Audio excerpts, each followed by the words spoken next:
है कोई साहब बड़ा न भैया, बस सबसे बड़ी है रुपैया।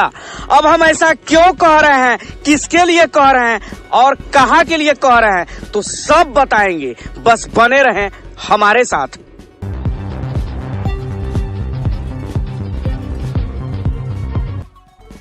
नमस्कार, मैं अरविंद दुबे, आप देख रहे हैं पब्लिक वाइब।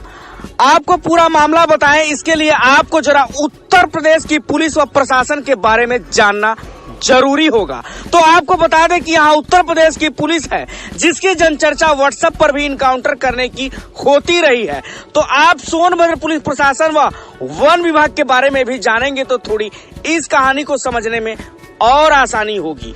तो आपको बता दें कि सोनभद्र में अब से महज कुछ माह पूर्व बोरी में बालू ले जाने पर यहाँ की पुलिस व वन विभाग की टीम ऐसे एक्टिव हो गई थी मानो जैसे बोरी में बालू ले जाने वाले नहीं, कोई सियाचिन और एलओसी बॉर्डर पार करवा भी साधारण नहीं, खूंखार आतंकवादी हो।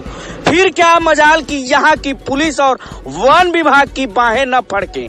साइकिल से बालू लादने वालों के लिए भारतीय संविधान की कौन सी धारा है जो न लगा दे, जो बनी हो इनके लिए। तो संविधान की यह मजबूती भी है कि न तो नहीं तो जरा जोड़कर धारा और बढ़ाकर भी लगा सकते थे, पर क्या करें, सवाल भी इनके पापी पेट का होता है साहब। फिर क्या पेट पर पहरा तो बैठाया ही जा सकता है।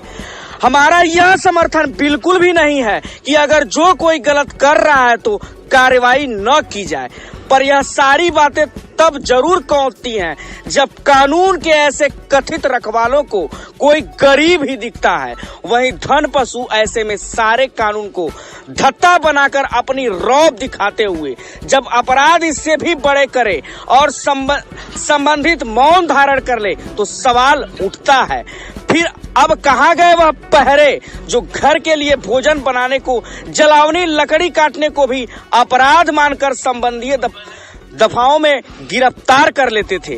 क्या इनकी धार धन पशुओं के सामने कुंद हो जाती है? इन सभी बातों से आप इतना तो जरूर समझ ही गए होंगे कि हम बात किसकी कर रहे हैं। जी हाँ, सही समझे, वन विभाग की। क्योंकि आगे की खबर कुछ ऐसी ही है और जितना कुछ बताया इसमें से कई मामले यही क्रियान्वित भी हुए हैं। सोन से बोरी में बालू ले जाकर पेट पालने वालों के खिलाफ जिस खबर को हमने उस वक्त भी प्रमुखता से दिखाई थी। तो आइए अब इस गुत्थी को भी पूरा सुलझाते हैं।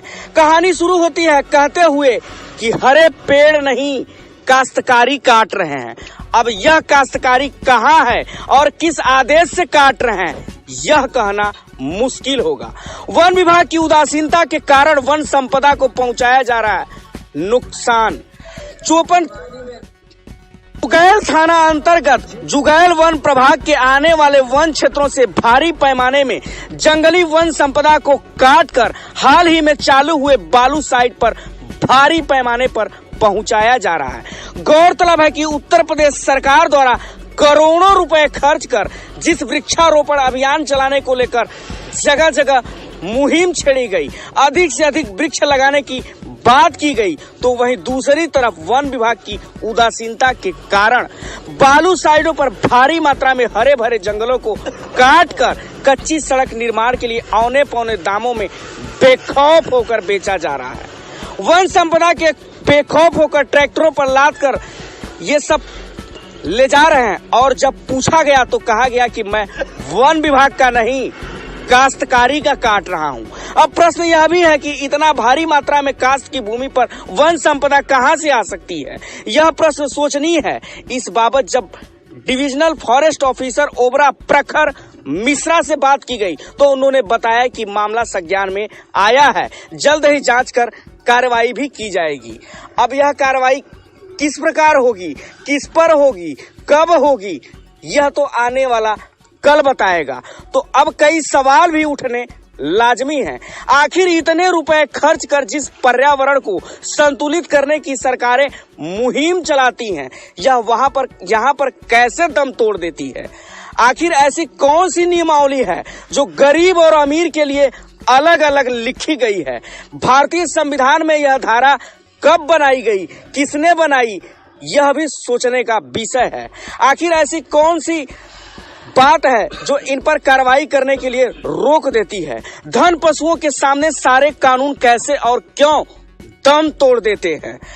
क्या इनके लिए कानून अलग से लिखा गया है? आवाम के मन में ऐसे सवालों का उठना तो स्वाभाविक है। अब देखना यह है कि आंख बंद करने वालों को यह सब कभी दिखता भी है या नहीं, या फिर ये ऐसे ही चलता रहता है। एक सवाल यह भी है कि लंबे और बड़े जद्दोजहद के बाद जाते जाते योगी सरकार में खुली इस बालू साइड के बाद यह बात हम गंभीरता से कहते हैं और जिम्मेदारी से कि हजारों लोगों को रोजगार जरूर मिला, पर सारे नियम ताक पर रखकर और कई मुश्किलों को डालकर यह रोजगार देना, यह बालू साइड चलाना, क्या इनके लिए सारे नियम अब बंद हो गए हैं? इन सभी सवालों के साथ हम छोड़ जाते हैं आपको ऐसी किसी अगली खबर के लिए।